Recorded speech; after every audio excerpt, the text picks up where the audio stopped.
The development phase of this project was crazy. I dare say I had a bit too much fun trying to decide on the instructional tool that I was going to use. So, I'm a practitioner, I'm an academic, I work in the tourism and hospitality industry.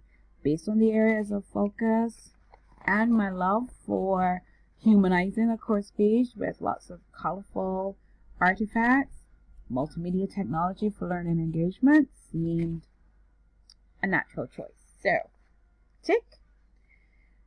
Finding reading materials was not a challenge. 3 courses and 3 semesters later, I had lots to choose from, particularly as it relates to how this tool would be able to augment and enrich learning engagement and collaboration. So, out came my blue book. Because I believe in drafts, I draft and I draft and I draft. I scribble and I write. And I have several drafts before I actually sit on the laptop to create.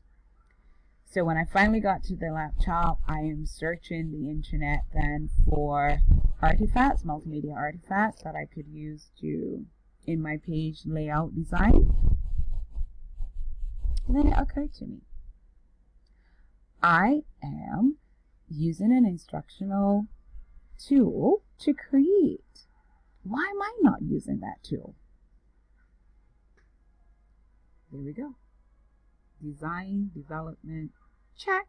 Here's a sneak peek of what I have so far, just before I send a note off to my peer reviewer to let them know that it's ready for review. I would have reviewed Andrew's page, and I try as far as possible to give constructive feedback. So as it relates to the design and layout of his page, I would have assessed him as partial and used that as the opportunity in the comments to suggest alternatives for items that were displayed on the page. In this instance, it would have been his graphics, and I asked him to consider reducing them or viewing them only when the hyperlink was opened. As a teacher, providing feedback is sometimes challenging.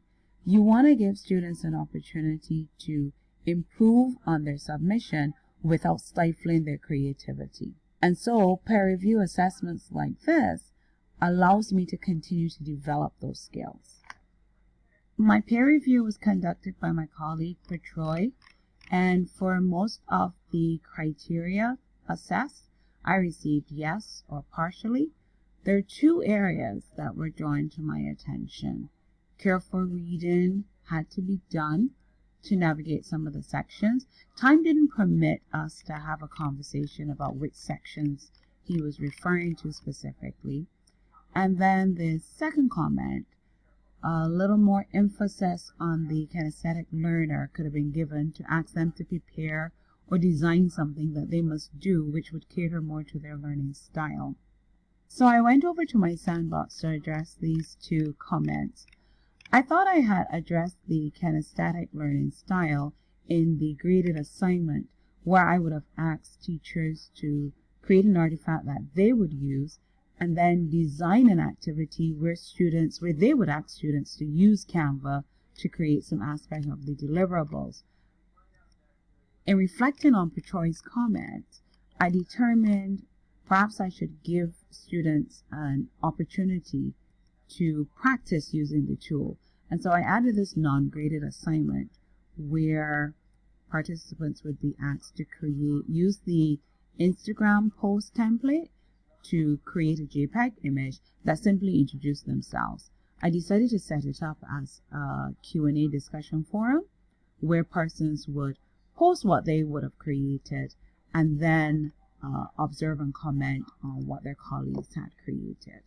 As it relates to navigating the course page and the need to read the instructions carefully, I chose to see that as a complement, as I am a firm believer that online studies should be self-directed and the onus of the institution and or the tutor would be to provide clear instructions to allow students to confidently navigate the unit of study.